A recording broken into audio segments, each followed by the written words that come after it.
On her birthday, Meredith gave her parents the ultimate gift, a dream VIP trip to California. But instead of gratitude, she got replaced by her unemployed brother. What happened next will shock you and make you question how much is too much to sacrifice for family. If this hits close to home, drop a 1 in the comments and share your thoughts. Meredith Danner carefully folded the last piece of clothing into her suitcase, her hands lingering on the fabric. The faint scent of lavender sachets filled the room, adding to the sense of order and anticipation. She took a step back and admired the packed bags, her chest swelling with pride. Every detail of the trip had been meticulously planned, from the vineyard tours to the luxury hotel with sweeping views of the Pacific Ocean. It was perfect, a dream she had worked tirelessly to make real. She glanced at the framed photo on the mantle, a younger version of herself beaming with carefree joy.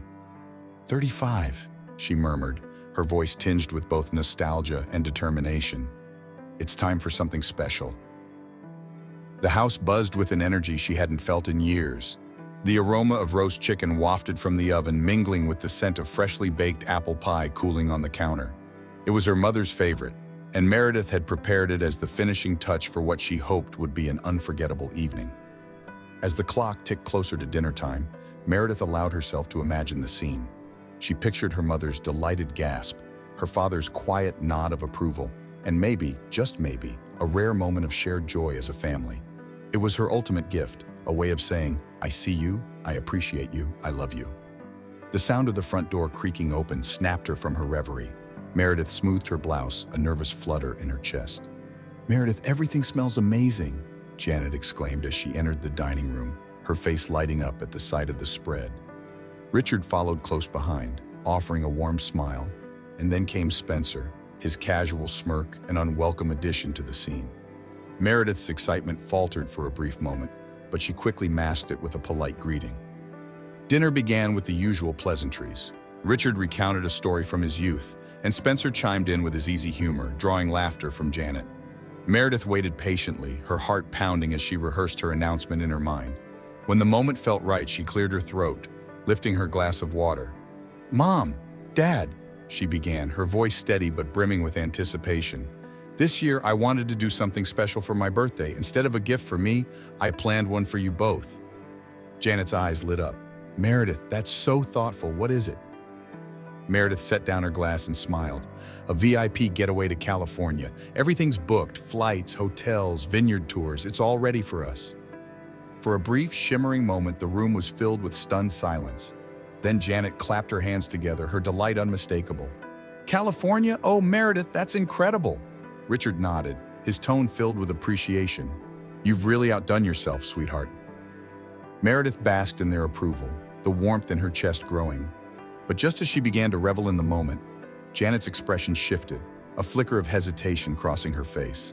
"Actually," Janet began, her voice tinged with unease, "we've been meaning to talk to you about the trip." Meredith's smile faltered. "What do you mean?" "Well," Janet continued, glancing at Richard for support, "your father and I think it might be better if Spencer went instead of you." The words struck Meredith like a physical blow. Her breath hitched, and for a moment she couldn't speak. "What?" she finally whispered, her voice barely audible. Spencer leaned back in his chair, his expression infuriatingly nonchalant. "Yeah, Mer, you're always working, and honestly, I could really use this trip. It's been a tough year." Meredith's hands clenched under the table. "A tough year?" she repeated, her voice sharp. "I spent months planning this trip. It's my birthday gift to Mom and Dad. Something for us to enjoy together." Janet reached out, her tone soothing but firm. "We understand that, honey, but Spencer's been through so much lately. A change of scenery might do him some good." Meredith stared at her mother, searching for any trace of acknowledgement of her efforts. All she saw was Janet's calm, unwavering demeanor, as if her decision had already been made. The weight of it settled heavily on Meredith's chest, suffocating the joy she'd carried moments earlier. Spencer smirked, his tone dismissive. "You can always go some other time, right? It's not a big deal." The words echoed in her mind, each one cutting deeper than the last. Not a big deal. The phrase twisted like a knife, shredding the fragile hope she'd clung to. Meredith forced a tight smile, her voice strained as she replied, "I see, if that's what you want." Dinner resumed, but for Meredith, the conversation became white noise. The joy that had once filled the room was replaced by a hollow ache, a growing realization of how little her sacrifices seemed to matter. As the evening drew to a close, Janet kissed her cheek and said, "Thank you for understanding, Meredith. You're so generous." When the door closed behind them, Meredith stood motionless for a moment before sinking into the chair by the window. She stared at her reflection in the glass.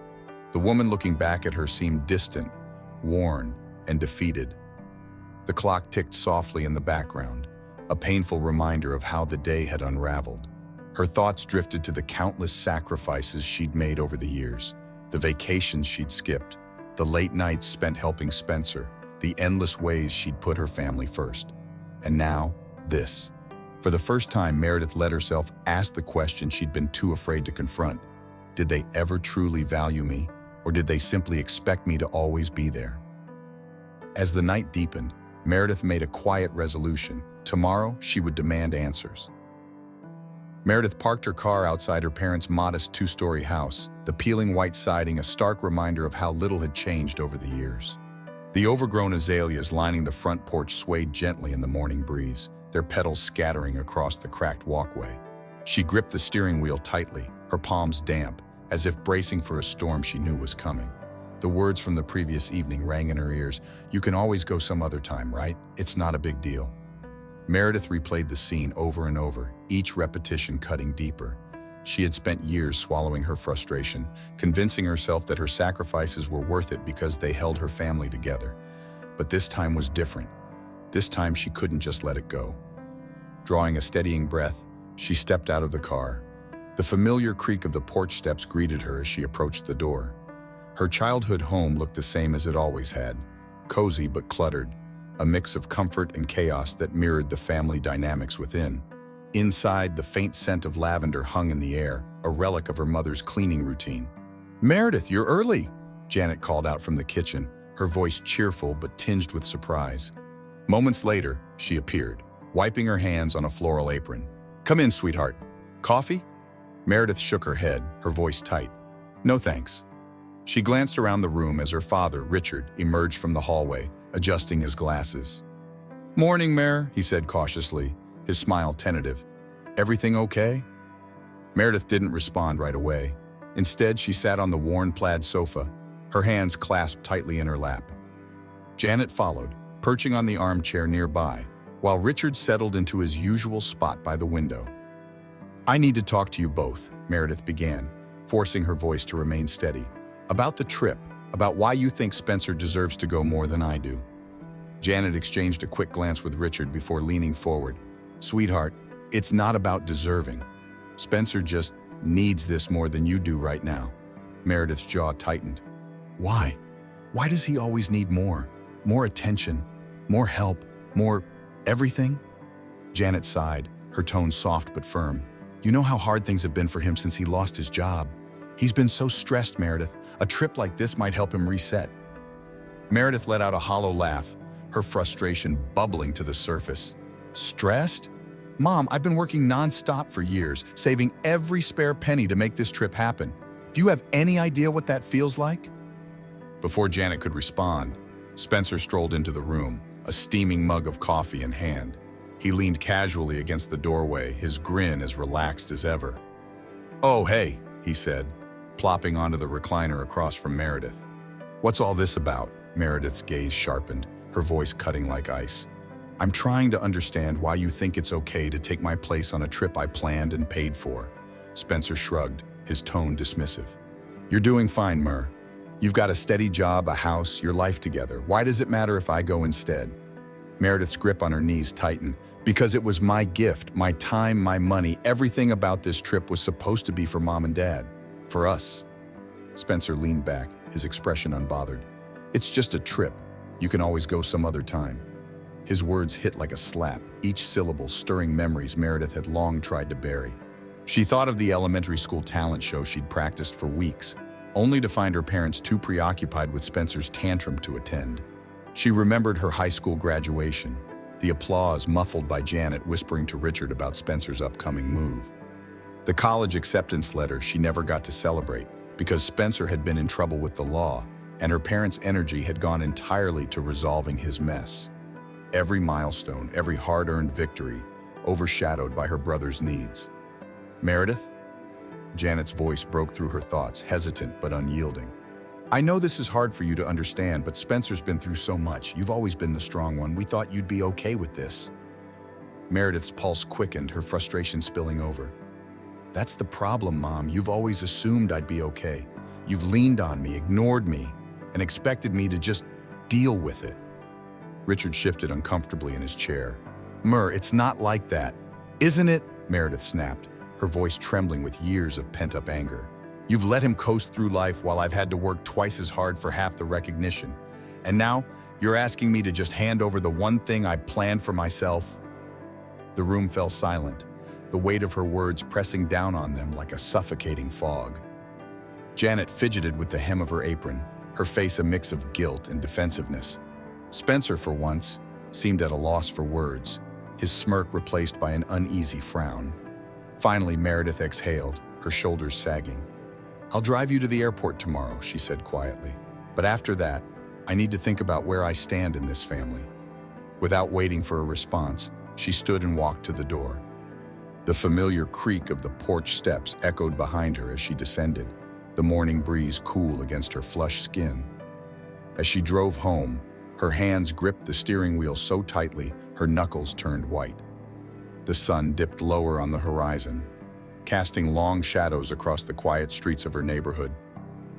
Inside her modest house, Meredith sat in the darkened living room, staring at the packed suitcase by the door, a symbol of the trip she'd dreamed of but now wouldn't take. She thought of the sacrifices she'd made, the moments she'd given up, the way her family had come to expect her to always be the one who bent, who compromised, who made things work. For the first time, she allowed herself to wonder, had they ever truly seen her? Or had she always been just the person who picked up the slack? Her reflection in the window stared back, tired and worn, but resolute. Tomorrow, she would drive them to the airport. But beyond that, she would no longer be the Meredith they took for granted. The early morning air hung heavy with a tense silence as Meredith waited in her driveway, the family car idling softly. She stared at the dashboard, her hands gripping the steering wheel like a lifeline. The luggage neatly packed in the trunk was a cruel reminder of everything she'd poured into this trip. The late nights spent researching, the extra shifts she'd worked to save, the carefully crafted plans she'd imagined sharing with her parents. Now, it was all for someone else.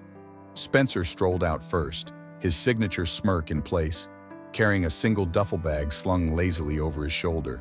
His carefree demeanor twisted something in her chest. He opened the back door and threw the bag onto the seat before climbing in. "Morning," he said casually, as if nothing had happened. Meredith didn't respond, her jaw tightening. The bitterness she'd tried to suppress all night simmered just beneath the surface as she watched her parents follow closely behind. Janet, ever composed and purposeful, double-checked her carry-on as if rehearsing for the perfect travel scene, while Richard carried the coffee thermos Meredith had prepared for them, oblivious to the tension hanging thick in the air. "You ready, Mare?" Janet asked cheerfully as she slid into the front seat, her tone so casual that it felt like a slap. Meredith gave a curt nod and pulled out of the driveway. The rhythmic hum of the engine was the only sound accompanying their departure, at least for a moment. "California, here we come," Spencer declared, leaning forward with exaggerated enthusiasm. "I can't wait to check out the beaches. Oh, and the food. I heard the seafood is amazing." Meredith's fingers tightened around the wheel, her knuckles whitening. Beaches, food. The words landed like insults, their casual tone brushing aside months of her effort. She bit the inside of her cheek, trying to hold back the rising tide of frustration. "Do you think the hotel will upgrade us to a suite?" Spencer continued, his voice grating. "I mean, they should. Meredith, you probably sorted that out, right?" Her lips pressed into a thin line. "You'll have to check when you get there," she said curtly, keeping her eyes fixed on the road. Spencer shrugged, unfazed. "Well, you're the organized one," he replied with a smug grin. "You always handle this kind of stuff better than anyone else. It's like your thing, you know?" Each word was like sandpaper against her raw nerves. Her grip on the steering wheel tightened further, a sharp pang of resentment flaring in her chest. She wanted to scream, to demand that he stop taking everything she did for granted, but the words caught in her throat, tangled with years of conditioning to keep the peace. "Spencer, maybe let's keep it down," Richard interjected from the passenger seat, sensing the mounting tension. But his attempt to defuse the situation only made it worse. "Meredith," Richard began cautiously, turning slightly toward her, "you've always been the strong one. It's one of the things we've always admired about you. You know how to take care of things, even when it's hard. That's why we thought—" "Don't!" Meredith interrupted sharply, her voice trembling with restrained emotion. "Don't try to justify it." The car fell silent, save for the low hum of the tires against the road. Janet shifted uncomfortably in her seat, and Spencer sank back into the corner, finally quiet. As they approached the airport, Meredith's chest tightened further. The sight of the bustling terminal, filled with travelers embarking on their own adventures, was like a cruel mockery of what she'd imagined for herself. She pulled up to the curb, putting the car in park as her family began to unload. Janet and Richard thanked her briefly, their gratitude ringing hollow in her ears. Spencer gave her a casual wave as he disappeared into the terminal, his duffel bag swinging at his side. Meredith sat in the car, watching their figures retreat into the crowd. A bitter cocktail of relief and despair churned in her stomach. She had done her duty, but at what cost? Her phone buzzed on the passenger seat, Claire's name lighting up the screen. Meredith hesitated before answering, her voice trembling as she spoke. "Hey, Mare." Claire's familiar warmth reached her like a lifeline. "How are you holding up?" Meredith let out a shaky sigh, the weight of the morning finally pressing down on her. "I just dropped them off," she said quietly. "I hope you're not sitting there feeling sorry for yourself," Claire replied, her tone soft but resolute. "Meredith, you've spent so much of your life putting everyone else first. Maybe it's time to do something for you." The words hit her like a revelation, unspoken truths finally breaking through the fog of guilt and obligation. "You're right," Meredith whispered, her voice barely audible. "Good," Claire said firmly. "So, what are you going to do about it?" Meredith didn't have an answer then, but as she drove home, the question lingered. When she entered her house, the quiet was deafening. Yet for the first time in years, it felt like freedom rather than emptiness. She sat at her dining table, staring at her laptop. The cursor blinked steadily on the screen, as if urging her to make a choice. Her fingers hovered over the keyboard, hesitating only for a moment before she logged into her travel accounts. The itinerary she had spent months perfecting appeared before her, each reservation a painful reminder of what she'd sacrificed. Her heart raced as she moved the cursor to the cancellation buttons. A voice in her head whispered to stop, to reconsider. But then Spencer's smug grin, Janet's excuses, and Richard's placating tone flashed through her mind, sharpening her resolve. Click. One by one, the reservations disappeared. The luxury hotel suite in Napa Valley, the guided wine tour, the dinner reservations at the oceanfront restaurant. When she was done, Meredith leaned back in her chair, exhaling a breath she hadn't realized she was holding. The weight that had pressed on her chest for years began to lift, replaced by a quiet but powerful sense of liberation. For the first time in years, she had chosen herself. Meredith sat in her quiet living room, a cup of tea warming her hands, the faint hum of the television filling the stillness. Hours had passed since she'd canceled her family's trip, and though her decision had brought a sense of liberation, a knot of unease lingered in her chest. The buzzing of her phone on the coffee table shattered her thoughts. Her mother's name flashed on the screen. She stared at it, her jaw tightening. Not now, she thought, letting it ring until it stopped. Then came another call, this time from Spencer, then her father. Meredith silenced the phone, exhaling deeply. Her hands trembled as she set it down. She knew this wasn't over, but for once, she refused to rush to their rescue. Meanwhile, in a bustling hotel lobby in California, Janet Danner stood at the front desk, her voice rising in frustration. "There must be a mistake," she insisted, clutching her phone tightly. "We had reservations. The executive suite booked weeks ago. Check again." The receptionist, unfazed, offered a sympathetic but firm shake of her head. "I'm sorry, ma'am, but there's no booking under your name. Without a confirmation number, there's nothing I can do." Behind her, Spencer paced impatiently, his irritation bubbling over. "This is just like Meredith," he muttered, loud enough for Janet to hear.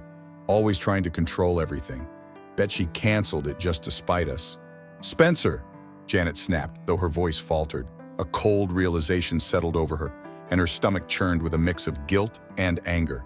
She glanced at her phone, where yet another unanswered call to Meredith glowed on the screen. Richard stepped forward, placing a steadying hand on Janet's shoulder. "Let's just find somewhere else to stay," he said wearily. "Standing here isn't solving anything." Defeated, Janet nodded, and the family trudged out of the hotel, their luggage trailing behind them. Spencer, however, couldn't contain his frustration. "She's always been self-righteous," he fumed. "Thinks she's better than everyone else. And now look at us, stuck because she wanted to teach us a lesson." Richard turned sharply, his tone uncharacteristically firm. "Enough, Spencer. Blaming her isn't helping. Maybe it's time we think about why she felt she had to do this in the first place." Janet remained silent, her mind racing. Deep down, she knew Richard was right. Back in Ohio, Meredith's phone buzzed relentlessly until finally she gave in. She answered with a steadying breath. "Meredith!" Janet's voice burst through the line, frazzled and sharp. "What have you done? We're standing in California with no reservations. None. This isn't like you. Fix it." Meredith closed her eyes, gripping the phone tightly. "Mom," she said evenly, "I've spent years fixing things for everyone else. This time, I decided to let you figure it out." A tense silence stretched between them before Janet's voice softened, almost pleading. "Why would you do this? We're your family." "And I've been the one holding this family together for too long," Meredith replied, her voice firm but not unkind. "I needed you to see how much I do, how much I've sacrificed." In the background, Spencer's voice cut through, laced with irritation. "Tell her to stop being petty and just fix it already." Meredith's chest tightened, but she refused to let his words derail her. "I'm not being petty, Spencer," she said, her tone icy. "I'm finally standing up for myself. If you think that's wrong, maybe it's time to take a good look at how we've gotten here." Janet's sharp intake of breath was audible. When she spoke again, her voice was quieter, almost uncertain. "You've never talked to me like this before." "No," Meredith replied, "because I've always been afraid of losing you. But I realize now that losing myself is a bigger price to pay." Before Janet could respond, Meredith ended the call and set her phone aside, her hands trembling. The house felt too quiet, but instead of suffocating, the silence brought clarity, a stillness she hadn't experienced in years. Back in California, the Danners eventually found a last-minute room in a rundown motel. The neon sign outside flickered erratically, casting a harsh glow through the thin curtains. The room itself was cramped, the air stale, and the sheets thin and scratchy. Janet sat on the edge of one of the twin beds, her shoulders slumped. Richard unpacked a few essentials while Spencer paced the room, muttering under his breath. "This is all her fault," he grumbled. "She thinks she's teaching us a lesson? Well, it's not working." Richard straightened, his expression tired but thoughtful.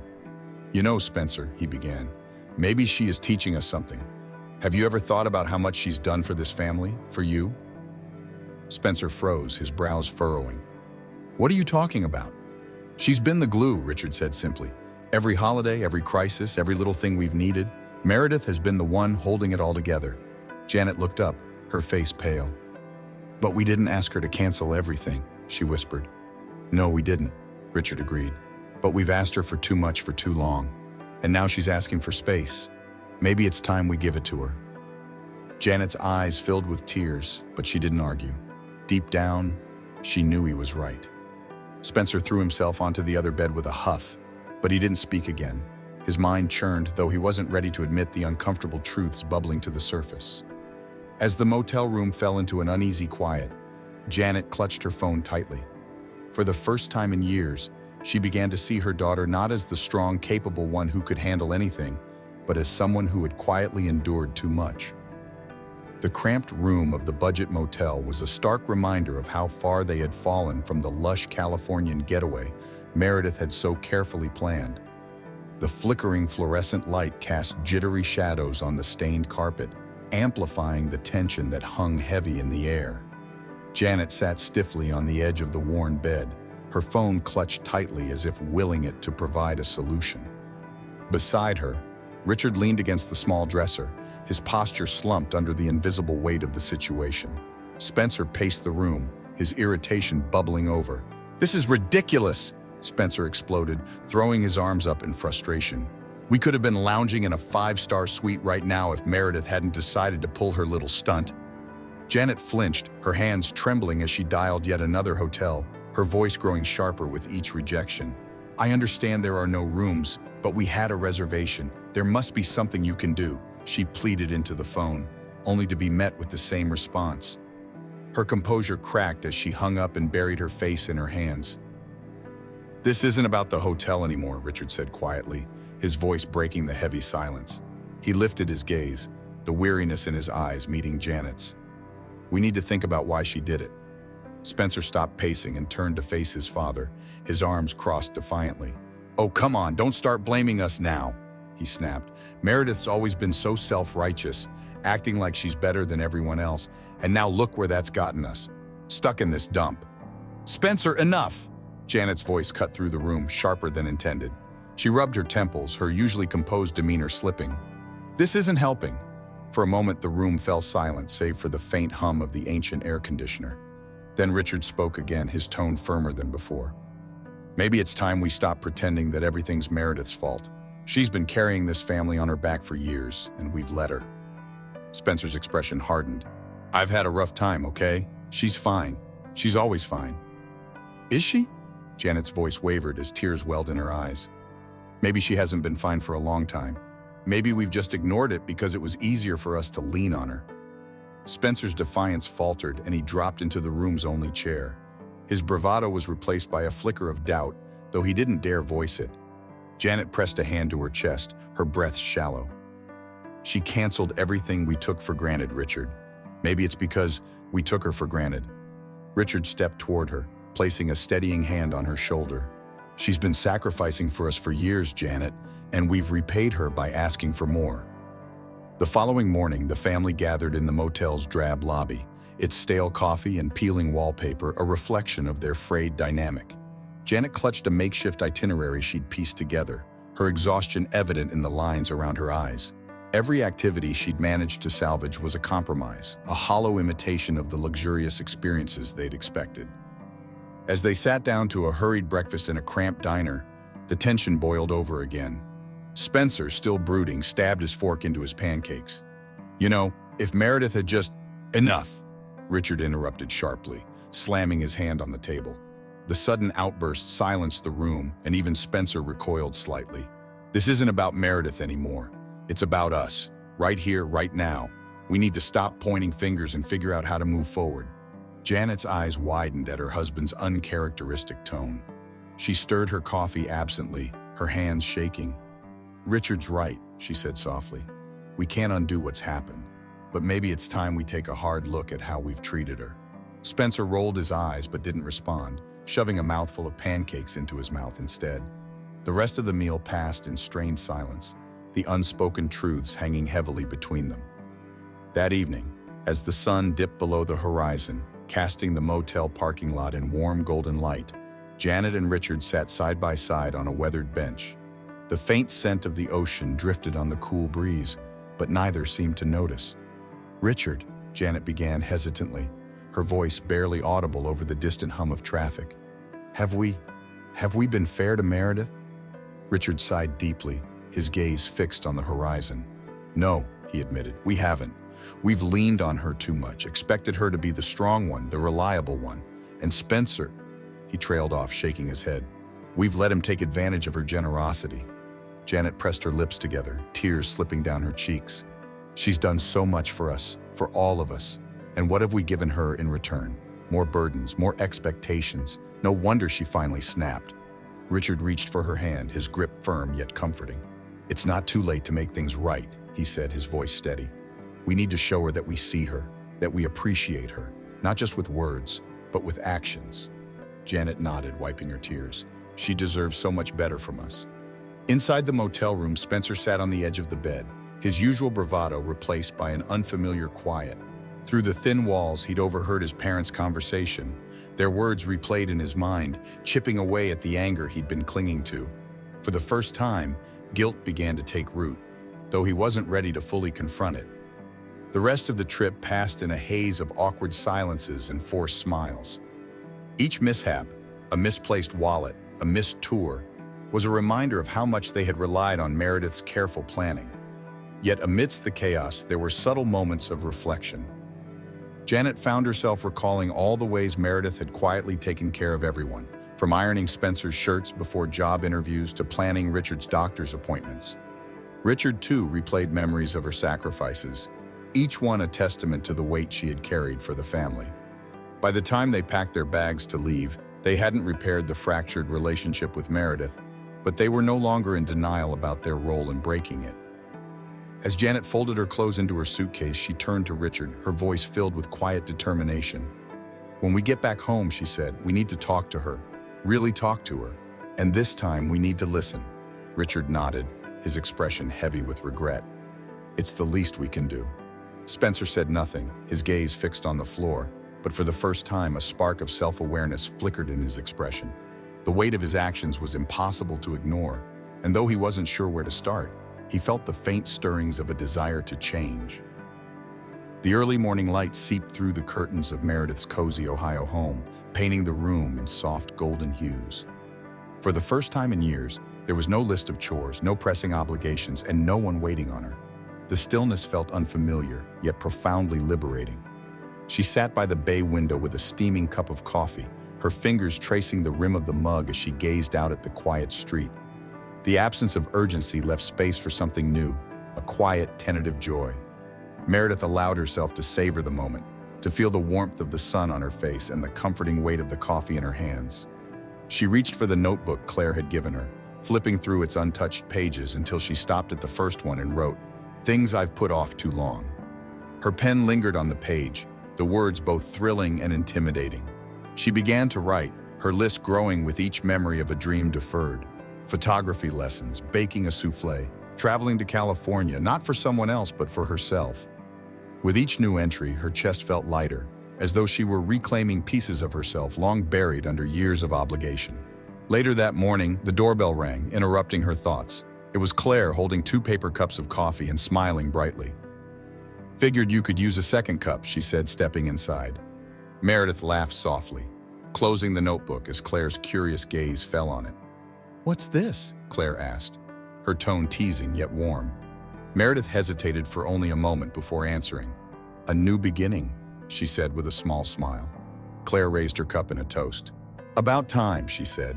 "Here's to Meredith, the adventurer, the artist, and the unapologetic dreamer." The two friends spent the morning talking about everything and nothing, the conversation flowing easily. Claire's unwavering encouragement was a balm to Meredith's still healing wounds.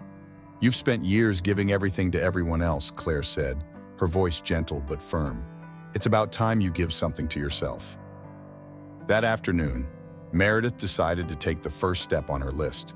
She walked to the local park, her movements unhurried for once. The crisp autumn air was invigorating, carrying the earthy scent of fallen leaves. She paused to watch a family of squirrels chasing each other up a tree and smiled at the sound of children laughing in the distance. As she walked along the winding path, she noticed the sunlight filtering through the trees, casting a dappled glow on the ground. She reached for her phone and snapped a few pictures, capturing the beauty she had often overlooked in her rush to meet others' needs. For the first time in years, Meredith felt present, truly present. By evening, Meredith found herself back at her desk, laptop open, cursor blinking steadily on the screen. Her heart raced as she revisited the itinerary she had once painstakingly planned for her parents. Napa Valley, San Francisco, coastal drives along the Pacific, all places she had dreamed of visiting. But this time, she wasn't planning for anyone else. Each click of the mouse was an act of defiance and self-reclamation. When the final confirmation email landed in her inbox, she leaned back in her chair, a deep sense of satisfaction washing over her. That night, as she lay in bed, memories of past sacrifices came unbidden to her mind. The job opportunity she had turned down because her parents needed her nearby. The friendships she had let drift away because she was too exhausted to maintain them. The countless times she had silenced her own desires for the sake of family harmony. But for the first time, these memories didn't weigh her down. Instead, they felt like stepping stones, lessons that had brought her to this moment. Meredith closed her eyes, a small smile playing on her lips as she thought, "This is my time now." The next morning, she visited the local camera shop and finally bought the DSLR she had admired for years, but never allowed herself to purchase. The salesperson helped her choose the perfect entry-level model, and she spent the rest of the day experimenting with it. She wandered through the park, snapping photos of golden leaves, rippling water, and children laughing on swings. Each shot felt like a small victory, a tangible proof of her commitment to rediscovering joy. As she reviewed her photos that evening, a call from Janet interrupted her peace. Meredith hesitated before answering, her mother's name still carrying a sting of the past. "Meredith," Janet's voice was tentative, almost unsure. "I just wanted to check in. I hope you're doing okay. I know things have been tense." Meredith took a steadying breath before replying. "I'm doing better, Mom. I'm finally focusing on myself."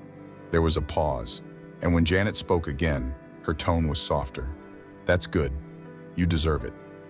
When the call ended, Meredith stared at her phone for a moment.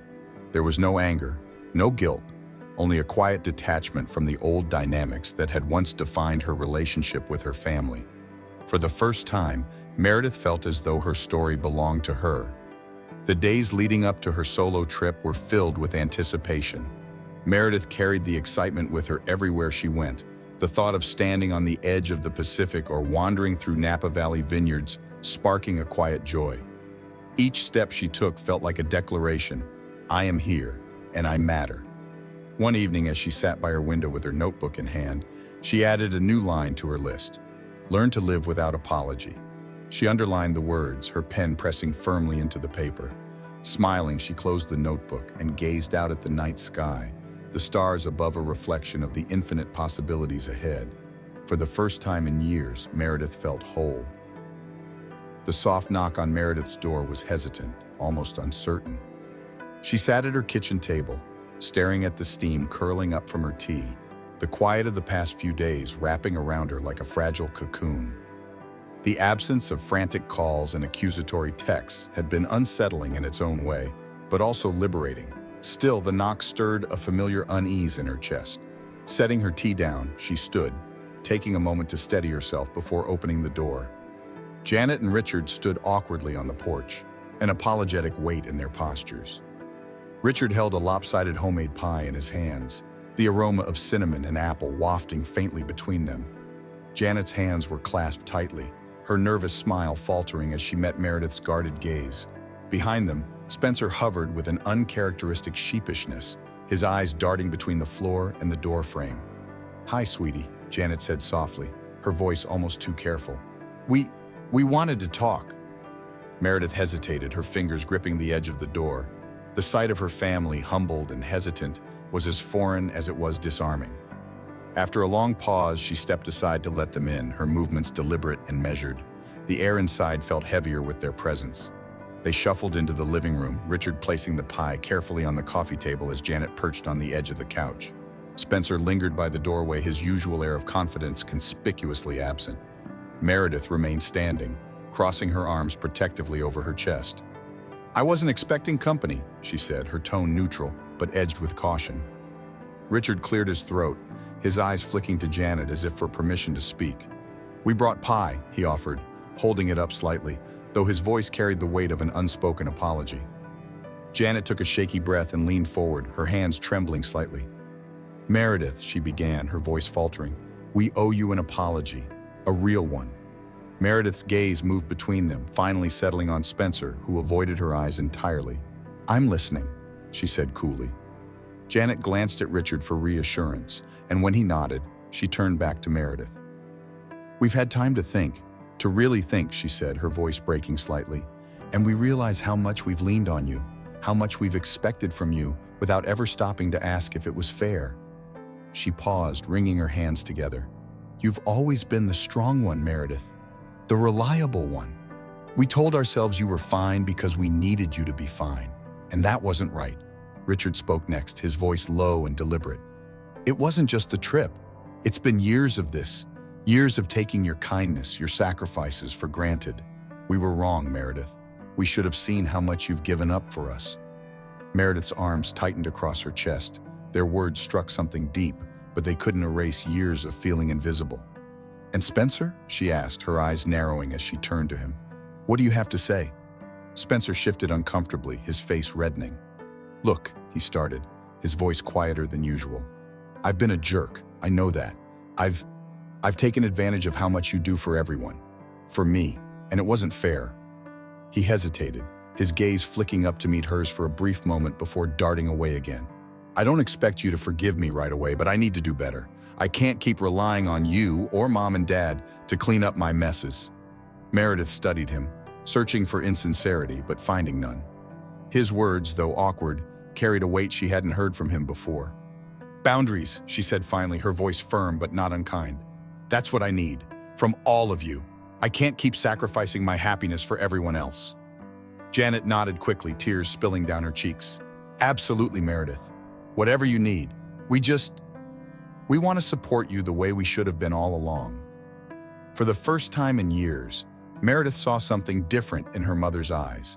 Not expectation or dismissal, but genuine remorse.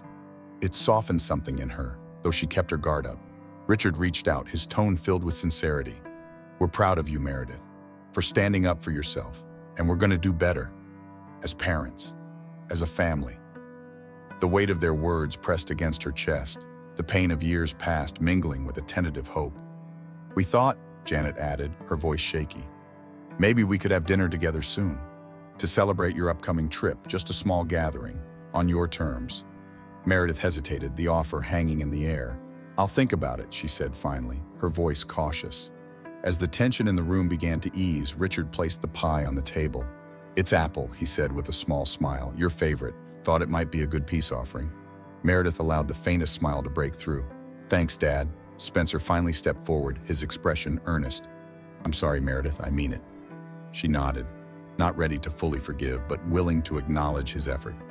"Thank you." When they left, Meredith stood in the doorway watching them walk to their car. The sight of Spencer holding the door for Janet and Richard pausing to glance back at her with a hesitant smile struck a chord deep within her. For the first time in years, she felt a glimmer of hope that things might truly change. As she closed the door, she returned to her tea, now lukewarm, and her notebook on the table. The phrase she had written earlier, "learn to live without apology," caught her eye. She underlined it once more, her pen pressing firmly into the page. Smiling softly, she closed the notebook and sipped her tea, feeling lighter than she had in years. Meredith stepped off the plane into the warm embrace of the California sun. The air carried a subtle saltiness, a promise of the ocean waiting somewhere along the horizon. The noise of the bustling terminal buzzed around her, but Meredith moved with calm determination, her suitcase trailing behind her like a quiet companion. This trip, she reminded herself, was hers. No obligations, no compromises, just her rediscovering herself one step at a time. Her first stop was a boutique hotel tucked into the rolling hills of Napa Valley. As she entered the lavender-scented lobby, sunlight streamed through expansive windows that framed endless rows of vineyards. The receptionist greeted her with a genuine warmth that mirrored the surroundings.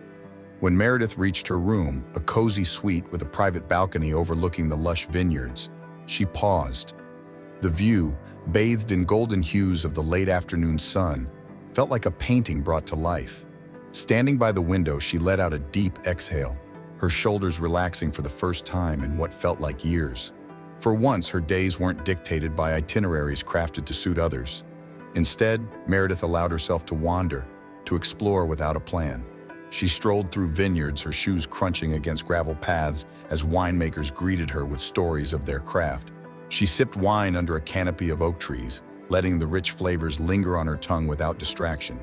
The freedom felt indulgent, almost unfamiliar. One afternoon, she joined a photography workshop at a nearby vineyard, fulfilling a long-forgotten dream. The weight of the camera in her hands felt both foreign and exhilarating. As she adjusted the lens to capture the sun setting over the rolling hills, a quiet joy settled within her. For the first time in years, she was creating something purely for herself, unburdened by expectations. Later, at a bustling cafe overlooking the Golden Gate Bridge, Meredith sat alone with her journal. The iconic red span of the bridge stretched before her, shrouded slightly by mist, a striking contrast to the blue sky. She opened her journal, letting the words flow freely as she sipped her coffee. "This trip isn't just a getaway," she wrote. "It's a declaration, to myself, to the world, that I deserve this, that my worth isn't tied to how much I give or sacrifice for others. It's a promise to live without apology, to honor my dreams, and to embrace every moment for what it is." She closed the journal, her gaze lingering on the bridge. Its sturdy arches seemed to speak to her resilience, to the strength it took to span the chasm between who she was and who she was becoming. In the evenings, Meredith returned to her cozy hotel room, savoring a glass of wine as she watched the sun dip below the horizon. The silence wasn't lonely, it was grounding. On the second night, her phone buzzed with a text from Janet. The words were cautious but heartfelt. "Meredith, I hope you're having the trip you deserve. We're proud of you for standing up for yourself. Thank you for teaching us to be better. We love you." Meredith smiled, a tear slipping down her cheek. The message felt genuine, a stark departure from the years of assumptions and unspoken expectations. She replied simply, "Thank you. I love you too." The following days passed like a dream. Meredith explored San Francisco, strolling along Fisherman's Wharf, marveling at the sea lions basking on the docks, and treating herself to fresh clam chowder served in a sourdough bowl. She drove along the Pacific Coast Highway, the wind whipping through her hair as she stopped at every scenic overlook, each more breathtaking than the last. In the quiet moments, she reflected on her journey, not just this trip, but the emotional one that brought her here. Each step she had taken to prioritize herself felt like an act of reclamation, a defiant stand against years of neglecting her own needs. On her final night in California, Meredith sat on her balcony with her journal and a glass of wine. The scent of lavender drifted up from the fields below, and the stars above twinkled like promises waiting to be fulfilled. She flipped to a fresh page in her journal, writing boldly across the top, "What's next?" Her pen danced across the page as she jotted down ideas: a cooking class, a solo hike in Yellowstone, a trip to Europe. Her list grew with each sip of wine, her excitement building with every word. For the first time in years, the future didn't feel like a burden. It felt like an open road. As she closed her journal, her phone buzzed again. This time, it was a picture from Claire, a snapshot of their favorite coffee shop back in Ohio, accompanied by the caption, "Your spot is waiting for you when you get back. Proud of you, Mare." Meredith chuckled softly, the warmth of her friend's words settling over her like a blanket. She raised her glass toward the stars, a silent toast to herself and the life she was finally ready to live. Meredith's journey is a testament to the transformative power of prioritizing oneself. It reminds us that setting boundaries and honoring our own needs isn't selfish. It's necessary for growth and happiness. Too often, we sacrifice our well-being for the comfort of others, losing sight of our dreams in the process. Meredith's story challenges us to reclaim those dreams, to live unapologetically and fully. What about you? Have you ever had a moment where you realized it was time to put yourself first? Share your thoughts below. I'd love to hear your story. If Meredith's journey resonated with you, comment 1" and tell me where you're watching from. And if you're ready for more inspiring stories that touch the heart and spark reflection, don't forget to hit that subscribe button. Let's keep exploring life's meaningful lessons together. See you in the next story.